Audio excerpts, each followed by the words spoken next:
J'ai fait un tableau pour et contre pour m'aider à savoir si je devais quitter mon mec et sa sœur l'a trouvé. Pardon. Demain, on mange chez sa famille en plus. Waouh! Oh waouh! Salut mademoiselle, c'est Audrey Coupé de Kermadec. Je m'appelle Morgane Hortin. On va vous lire les secrets de la rédaction et y réagir. Je vais ken mon coloc. Bonne ou mauvaise idée? Je pense qu'on n'a pas assez d'infos pour dire si c'est une bonne ou une mauvaise idée. Ça dépend de la relation que tu as avec ton coloc, ça dépend si ça fait longtemps que vous êtes en coloc, si vous êtes aussi amis. Est-ce que tu penses que ça risque de mettre à mal la situation de colocation ou pas? C'est surtout ces questions-là, à mon avis, qu'il faut se poser avant de passer à l'acte. Exactement, ouais, je n'aurais pas mieux dit. J'ai un compte OnlyFans secret et le mec d'une de mes amies est abonné. Ok. Et donc, est-ce qu'il faut le dire à cette amie en question? Si j'étais cette personne, j'essaierais de parler avec mon amie d'OnlyFans, de machin, d'essayer de voir quelle est, elle, sa politique avec son mec. Et si je vois qu'elle, ça lui poserait vraiment problème, je pense que je lui en parlerai. Ouais, c'est une bonne idée. Solidarité féminine avant tout, hein. Donc désolée pour le mec, mais s'il doit être grillé, il sera grillé.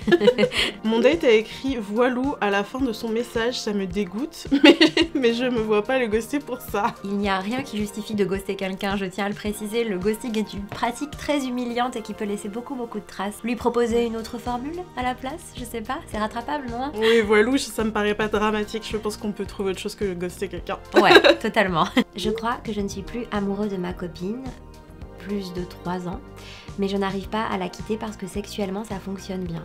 Gros dilemme. Je pense qu'on peut pas rester avec quelqu'un juste parce que sexuellement ça fonctionne bien. Le couple c'est pas que ça, surtout après plus de 3 ans. Après, quand ça fait des années qu'on est avec quelqu'un, l'amour il se transforme.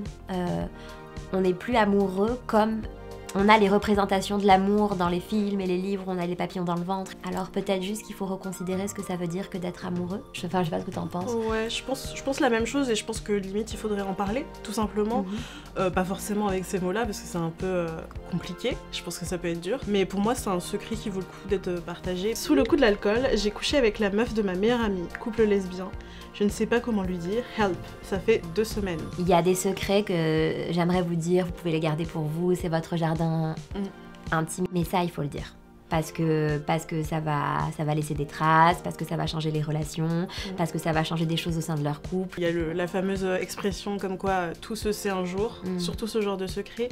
Je pense qu'il vaut mieux que la personne la prenne de ta bouche plutôt que de quelqu'un d'autre. J'ai fait un tableau pour et contre pour m'aider à savoir si je devais quitter mon mec et sa sœur l'a trouvé. Pardon. Demain, on mange chez sa famille en plus. Waouh! Oh waouh! Ça, c'est une scène de film. Ça m'est déjà arrivé de faire un tableau pour ou contre. Ouais, bah moi aussi, je pense que ça nous est toutes arrivé. Mais heureusement, personne n'est tombé dessus parce que je pense que c'est un sacré choc. Même quand ça va bien dans ton couple, parfois t'as juste envie de faire un tableau et de voir ce qui va bien et ce qui va mal. Moi, ce que je ferai à sa place, c'est que j'irai parler à cette fameuse sœur pour en discuter avec elle, quoi. Que ça veut pas pour autant dire que la rupture est proche et que ce serait bien que ça reste entre elles. En tout cas, je pense pas que c'est quelque chose qu'on doit partager avec son partenaire. Carrément, j'aimerais vraiment pas que la personne que je date tombe sur ce genre d'infos. Je vis une procédure de divorce difficile après une relation toxique et j'ai trouvé un nouvel amant. Mon ex-mari ne le sait pas. Go girl. Ouais, en vrai, moi je vois pas... D'ailleurs, je dis go girl, mais je ne sais pas si c'est une femme. Ouais. Go girl ou go boy, je sais pas, go quelqu'un. Ah, bravo d'avoir réussi à sortir de cette relation toxique. Et garde tellement ce secret pour toi et profites-en, mais tellement fort. Ouais, je pense que ton ex-mari, il a pas vraiment à savoir quoi que ce soit, ça le regarde plus, c'est ton ex, donc du coup...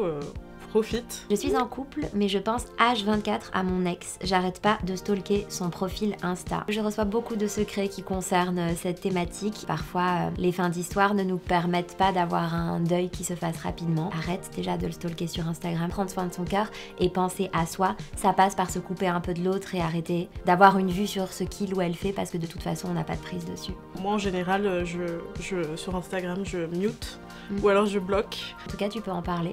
Et peut-être qu'il faut être seul pour le moment, peut-être pas en couple si ton cœur il est pas encore soigneux. À bientôt mademoiselle. À bientôt mademoiselle. Allez.